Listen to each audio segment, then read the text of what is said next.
I want to speak now to the Hungarian Foreign Minister, Péter Szijjártó. He joins me now live from Budapest. Thanks for being with us, Foreign Minister. Good evening. Thank you very much for your invitation.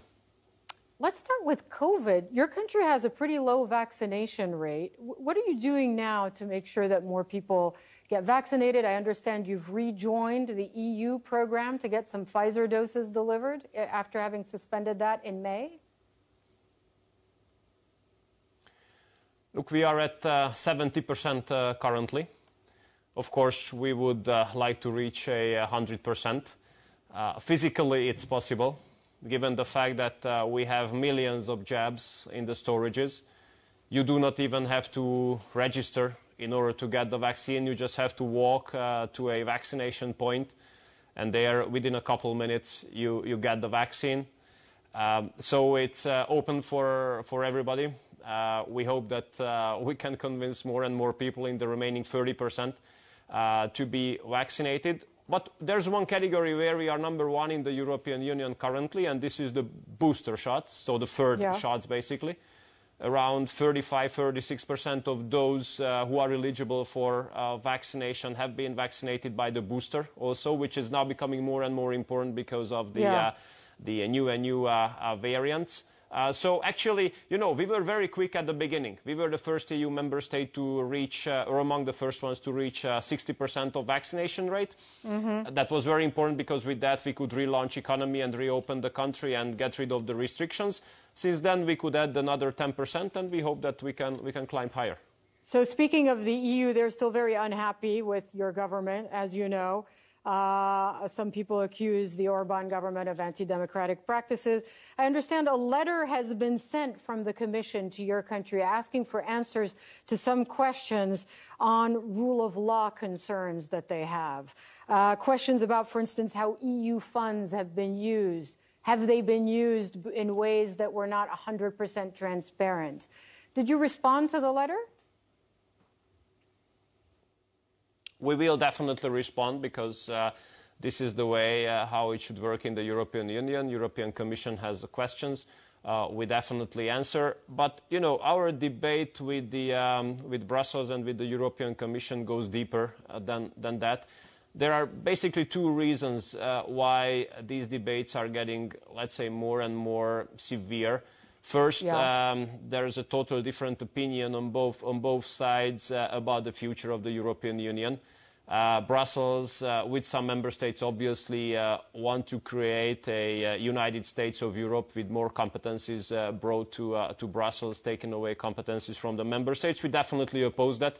And I have to admit that we are in minority now, so those who want European Union to be based on strong member states and want to bring back some competencies to the member states.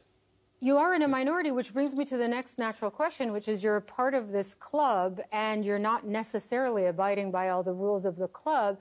So why be a member of it?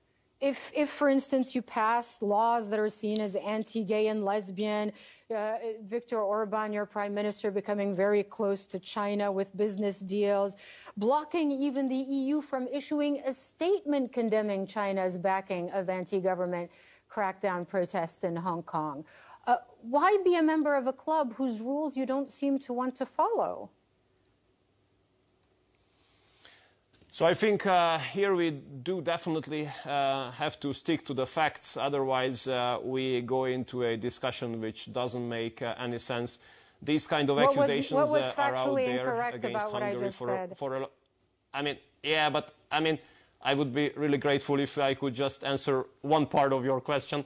So if you are really curious about our position, then I can tell you that we are committed members of the European Union. We want European Union to be stronger than currently for sure.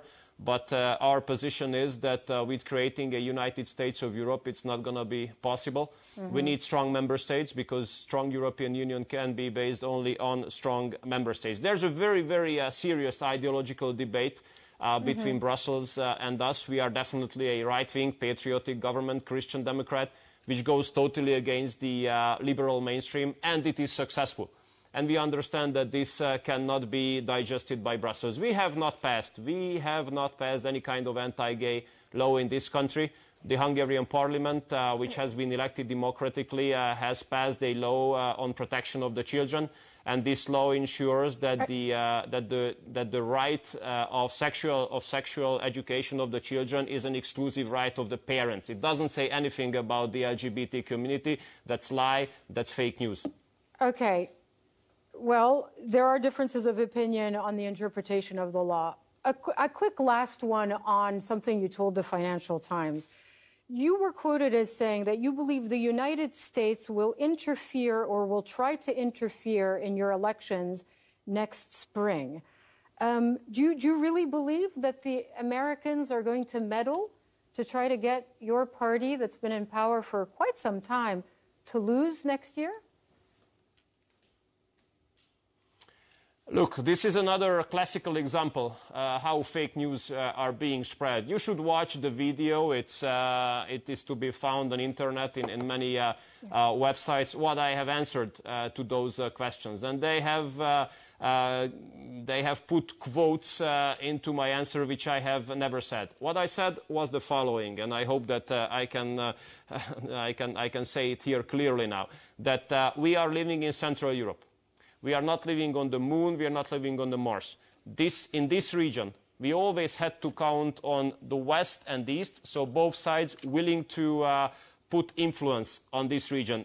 Unfortunately, this is our history about. We have a clear understanding and clear lessons of history. And these kind of attempts to have influence on this region are continuous and will be here with us in the future also. And I can tell you that, yes, there are embassies who are openly financing articles on internet against the government. Yes, there are embassies who go on tenders to give money for so-called free press, which is always against the government. You know, we have our secret services which have already detected some preparations in this regard, that certain countries, certain entities, certain organizations would like to influence the public will in Hungary, even regarding the elections. But these services, out of which one is in my portfolio, have the duty to go against such kind of attempts to interfere. And we will do our best, of course, to make it sure that it is going to be exclusively the Hungarian people who will decide about the future of this country. All right, so you believe there are efforts to interfere. The Hungarian Foreign Minister Péter Szijjártó, thank you very much for joining us live from Budapest in Hungary this evening. Thank you very much.